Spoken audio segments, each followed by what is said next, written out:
Commander David Petri, U.S. Navy retiree, served 22 years in the United States Navy, combining active duty and reserve service with distinction.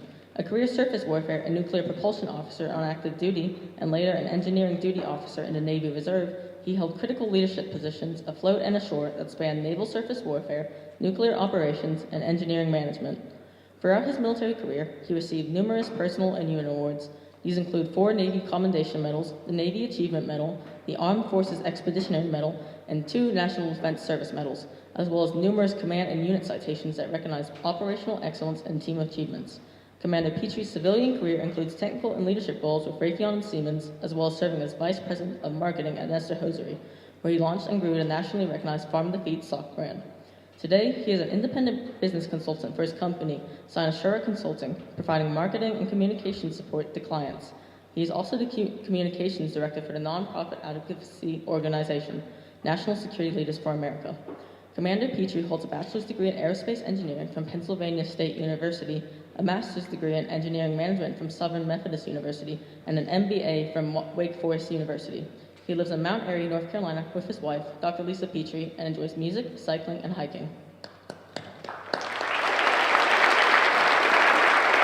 Good morning, everyone. It's an honor to be here and speak with all of you present on this Veterans Day, a day when our country pauses to recognize the service of our men and women who have worn the uniform, who stood the watch, and swore an oath to defend and support the Constitution of the United States. I want to specifically thank Carroll County School Superintendent Dwayne Huff and Carroll County Clerk of the Circuit Court Gerald Goh for joining us today. I also want to point out and say hello to those in attendance who've served and received some of our most revered awards in the military, including the Distinguished Service Cross, the Silver Star, the Bronze Star, the Purple Heart, and those who have been prisoners of war. They deserve our utmost respect and reverence for the service that they provided our country. I also want to say thank you and welcome to all the veteran service organizations. It was quite an impressive list to see you all represented here today. Thank you for joining us. Today, I'd like to share a bit of my story, because it's really a story about all of us, about what it means to be Americans who come from different places, believe different things, and still find ways to stand together. After our country's founding, our national motto became E Pluribus Unum, from many, one. It is more than just words that appear on our coins. It's a challenge to every generation to make it true again. I grew up in a small town in northwest Pennsylvania called Girard. It's a rural community about the same size as Hillsville. My father was an Army veteran, and I was the first generation of the Petri family to attend college. Girard had one high school. We had fewer than 500 students, and my graduating class was around 140. It was the kind of place where everyone knew your name, knew your parents, probably knew the car you drove. In fact, I was often referred to as Elmer and Florence's grandson more than my own name. Faith, family, and community were the backbone. People worked hard. They looked out for each other and showed up for the football and basketball games, concerts, and the annual school play. We learned patriotism early, not as a slogan, but respect for the flag, the country, and those who served in it. I imagine it's probably not much different here in Hillsville either. But Girard was also a place where almost everyone looked and believed the same. At the time, that felt normal. I didn't realize how much that sameness shaped the way I saw the world, or how much I wasn't seeing yet. My first glimpse of a bigger America came that summer before my senior year in high school at Boys State, put on by the American Legion. There I met young men from every part of Pennsylvania, from different backgrounds, different faiths, and it cracked open a window of understanding that the country I thought I knew was far larger, far more complex than my little corner of it. The window opened wider when I went to Penn State. There I met students from all over Pennsylvania and beyond, people who looked, believed, and lived very differently from me. My freshman roommate was from New Jersey, and he came from a much wealthier family. We didn't have much in common, but we learned to respect each other and help each other succeed. One experience really stood out to me, and that's when I was elected the president of an honor society in my sophomore year. The organization was mostly women. There was only a few men in that organization. I had to listen more and really develop leadership skills because I realized that good ideas just don't belong to people who are in charge. It was humbling, and it made me better. College taught me that leadership isn't about being the loudest voice in the room. It's about hearing the voices we might often miss. Those lessons would serve me well in the Navy. I joined the Navy through the Nuclear Propulsion Officer Program. It recruited college students strong in math and science. I expected to meet very intelligent people, but I didn't realize just how different everyone would be. At Officer Candidate School, my roommate was a Black Jamaican immigrant. During the hardest weeks of my life, we had to rely on each other for everything: inspections, studying, and moral support. We didn't look alike or come from the same world, but we became a team. And that's when I first saw what E Pluribus Unum really means. A little later, a couple years later, at Surface Warfare Officer School, I used a phrase I heard my grandfather use countless times. I didn't realize that it was hurtful to those of the Jewish faith. A classmate called me on it, and he was right. A few years later, I embarrassed myself yet again when I made an offhand comment about a meal a young officer was eating, only to learn that he was a Muslim. Both moments stung me very hard. They taught me something vital: never assume the person next to you is just like you. Ask, learn, listen. That's how respect grows. When I reported aboard my first ship, the USS George Washington, I led sailors from every part of America, each with their own story. As I learned more about them and their different life experiences, I became a better leader. As a department head on a destroyer, I was responsible for qualifying all our young junior officers. One young officer felt I was holding him back because he was Black. It shook me. I had to stop and question myself. But after I talked with my executive officer and the department chief petty officers who worked with me, all of whom were Black, they reminded me that fairness means holding everyone to the same high standard. Lowering expectations helps no one. That's when I truly understood what it means to be American. It isn't sameness, it's shared purpose. We don't have to think alike or look alike to serve the same mission. We're strongest not when we agree on everything, but when we work together towards something greater than ourselves. I left active duty in 1999 while stationed in San Diego and transferred to the Navy Reserves. In 2004, my family and I moved to Mount Airy. It reminded me a lot of Girard. Small town spirit, people who cared about faith and community and family. But Mount Airy was also different than that small town I grew up in. Southern culture and roots were strong in Mount Airy.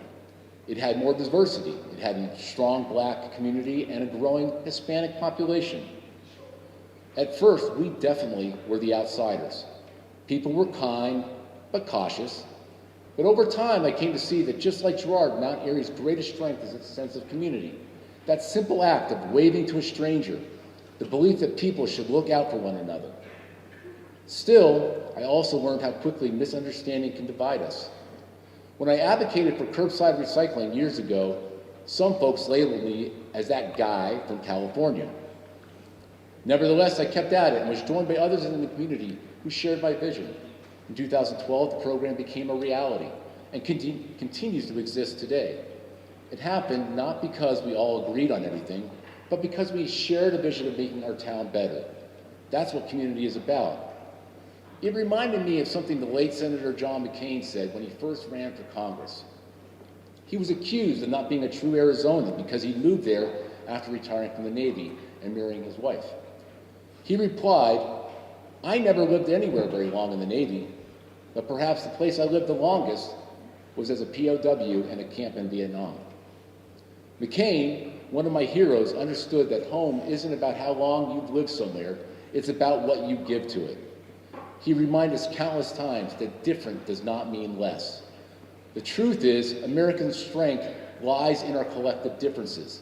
bound together by unity of purpose. Yet, some people claim diversity is not our strength. I see it differently and believe the opposite to be true. If we forget E Pluribus Unum, we forget who we are. I retired from the Navy in 2009 after 22 years of service, and retiring didn't mean I left behind the lessons I learned. It meant having to find new ways to live them. One of the most important lessons was this: you rarely knew the politics of the person standing next to you on the bridge, or in the combat center, or down in the engine room. And that's how it should be. We serve the Constitution, not a person, not a party. In uniform, no one cares how you voted. They only care whether you will do your job and have your shipmates back. That's the America I still believe in, one built on duty, trust, and shared values, not on the divisions that fill our headlines. When I look at my fellow veterans, I see what our country can be. People from every background, united by something greater than ourselves. Our strength has never come from uniformity. It comes from unity, from choosing every day to stand together as Americans. And that same choice belongs to all of us in every room, in every home, and throughout every community. In 1776, while Franklin, Adams, and Jefferson were drafting the Declaration of Independence, they were also helping design our nation's Great Seal. On it, they placed 3 Latin words: E Pluribus Unum, out of many one. It was meant to describe 13 colonies becoming one nation, but today it has evolved to mean something even larger. One people from many backgrounds, bound by shared ideals. This year we celebrated the Army's 250th birthday back in June. We celebrated the Navy's 250th last month, and yesterday was the Marine Corps' 250th birthday. Next year we'll celebrate 250 years since the signing of the Declaration of Independence. These anniversaries remind us that our nation's birth and its defense by those who served it have always been intertwined. The Declaration expressed the ideals. The services have defended them ever since. 2.5 centuries later, every veteran, every citizen still inherits that same duty: to make freedom real, not just declared. The founders pledged their lives, their fortunes, and their sacred honor to the idea that we could be one people out of many. Every generation since has had to renew that promise, and now it's our turn. So what does E Pluribus Unum mean for all of you here today? For the students, it means you get to shape what America looks like next. You get to decide whether we build bridges or walls, whether we listen or we label, whether we see differences as threats or as teachers. Being American isn't about where you're from, what you look like, who you love, what you believe, or which group you belong to. It's about what you're willing to stand for. Every time you include someone new, every time you stand up for someone different, every time you reach across a divide, you're living the same principle that veterans have fought to defend. That's how you honor Veterans Day. Not with words, but with actions that reflect the best of what this nation can be. And to the teachers here today, you all serve too. Not on battlefields, but in the classroom. And trust me, I'd rather be on the battlefield than in the classroom. Veterans defend our nation abroad, but you defend its promise at home. You frame what our children learn, that truth matters, that history has lessons, and that democracy depends on citizens who can think, question, and care. You also decide how they learn. Every classroom you lead is a small version of America, filled with different voices, talents, and beliefs. When you encourage students to listen, to reason, and to respect one another, you show that the learning is an antidote to fear. And together, through the example you set, you show what E Pluribus Unum looks like in practice, even when it's hard. Especially when it's hard. When outside voices question your work, you remind us that education isn't indoctrination, it's liberation. It's the freedom to think, to imagine, and to grow. It's what allowed a young man from a small town in Pennsylvania, who once saw the world through a very narrow window, see his country more clearly and serve it more fully. Sitting in your classrooms may be the next Colin Powell or Peter Pace, who were the first African American and Hispanic American to lead the Joint Chiefs of Staff. Lisa Franchetti, the first woman to be the Chief of Naval Operations. Or perhaps one of the many famous Virginia veterans, like Staff Sergeant Darrell C. Shifty Powers from Quincho, who served in the famed 101st Airborne Division during World War II, and was portrayed by Peter Youngblood Hills in the HBO series Band of Brothers.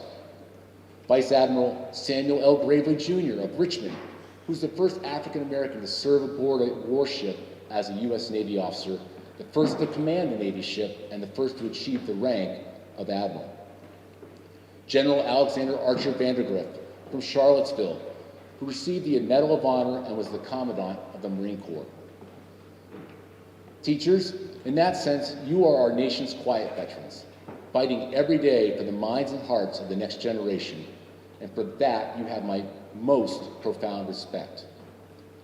From many, one, not because we're all the same, but because despite our differences, we choose every day to stand together as Americans.